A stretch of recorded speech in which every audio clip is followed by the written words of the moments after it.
Shalom shalom bene data, Yesu ashimwe cyane. Shimye Imana yongeye kumpa akanya uyu munsi mu kwezi kwa kane itariki ya mbere kugira ngo tuganire ku magambo yayo.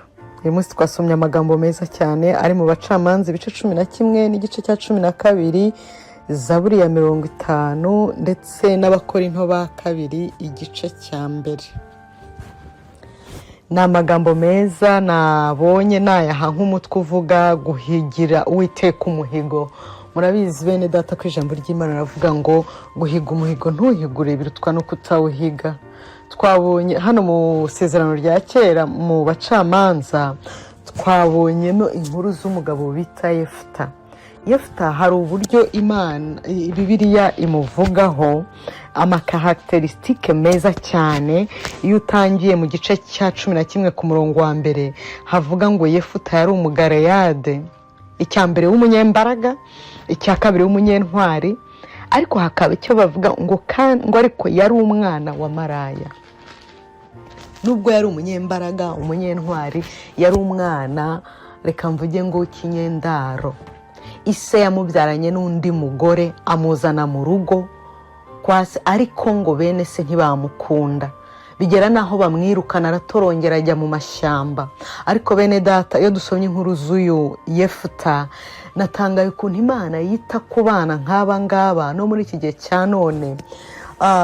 Reka nkubwire uburyo bwose waba waravutsemo isi ibasha kugutesha agaciro, bene so cyangwa bene nyoko ntibagukunde kubera uburyo wavutsemo. Ariko Imana yo umuntu ari we wese yavutse mu mugambi wayo. Yefuta bene se baramutaye, ariko kubera ko ngo yari umunyembaraga akaba umunyentwari, haleluya, igihe kiragira ngo bajya kumushaka, ahubwo bamutumaho ngo agaruke ababera umucamanza. Muri ibi bice twasomye twabonye ko yabaye umucamanza w'Abisirayeli imyaka igera muri 7 mbere yuko avaho, muri 6 plutôt mbere yuko avaho. Ibyo twabibonye mu gice cya 12 ku murongo wa 7, aho twabonye ngo nuko Yefuta amara imyaka 6 ari umucamanza w'Abisirayeli, maze Yefuta umugaleyade arapfa, baramuhamba mu mudugudu umwe w'igaleyade. Ariko iki ngiki kitugaragariza ko nubwo babanje kumwanga mu bice bya mbere mu gice cya 11 twasomye, bakamwirukana akabahunga, kuko ngo ntibashakaga no kumuha umugabane mu byase, kuko bavugaga ngo se yamubyaye ahandi ku wundi mugore, ntibamuha agaciro, ntibumve ko ari umwana nkabo. Ariko ubutwari bwe, ubunyangamugayo bwe, imbaraga ze byatumye bamugarura, babona yuko ari igiciro. Isi basha kutaguha agaciro, abantu babasha kutaguha agaciro, ariko niwikomeza kuwiteka ukaba umwe n'Imana, agaciro bakwambuye bazakakubonamo plus tard, bazakugarukira. Ijambo ry'Imana rivuga ngo bazakugarukira ntuzabagarukira, ariko bisaba kwikomeza kuwiteka. Yefuta mu bigaragara yuko yiringiraga Uwiteka, ibyiringiro byo byari ku Mana. Bamugaruye kubera Abamowabu bari barabazengereje, bahoraga barwana nabo bakabatsinda, bajya kumutabaza nko kumushakaho amaboko, baravuga bati nuza ukadufasha kubw'ubutwari bwawe, ukaduterera abantu tugatsinda, uzaba umucamanza wacu, uzadutegeka, kuko muri iki gihe Abisirayeli bari gutegekwa n'abacamanza. Yefuta wari waratawe, Yefuta utarahabwaga agaciro, ariko kubw'imbaraga zari muri we aragarurwa.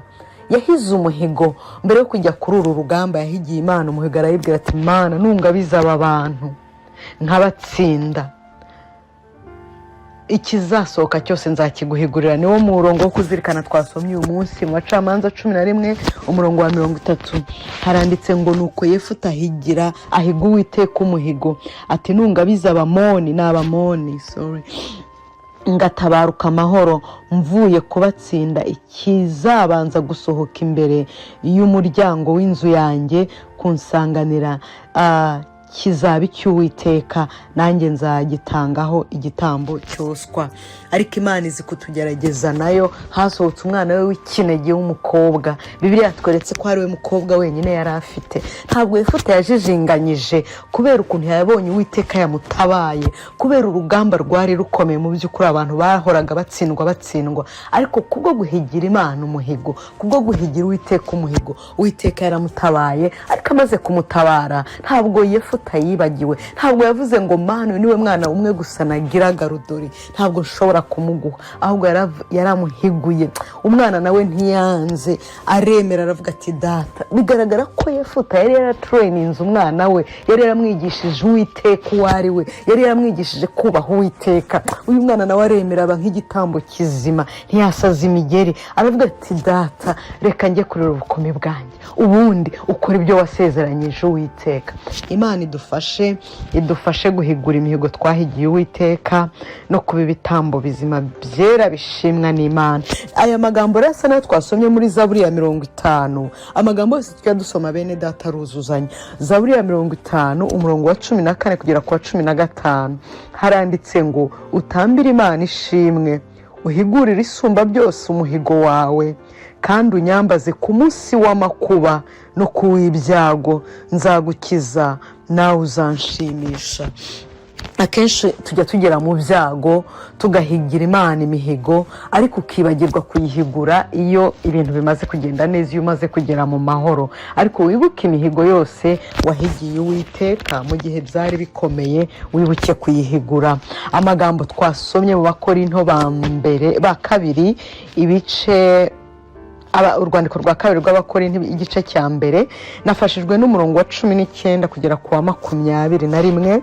N'amagambo avuga ngo kuko umwana w'Imana Yesu Kristo uwo twababwirije ibyengewe na Silowamu na Timoteyo, ni Paulo wavugaga, atari ye kandi ngo abe oya, ahubwo muri we harimo ye gusa. Iby'Imana yasezeranije byose muri we nimo ye iri. Nicyo gituma ari udutera kuvuga ngo amena, ngo Imana ihimbazwe natwe Imana ishimwe. Mu Mana harimo ye gusa. Nta kuvuga ngo ye ngo wongere uhakane, nta guhiga ngo wongere ureke guhigura. Mu Mana iri jambo rishaka kutwereka ko niba uvuze ikintu gihagarareho, kuko n'iki Imana isezeranyije iragisohoza. Imana ntijibeshya. Imana iyo uri mu makuba, niryo jambo twasomye ngo nuba mu makuba ukayihigira umuhigo uzawusohoze. Imana ibaha umugisha rero bene data, mwibuke imihigo mwahize muyisohoze. Imana ibaha umugisha, mugira umunsi mwiza, ndabakunda, bye bye.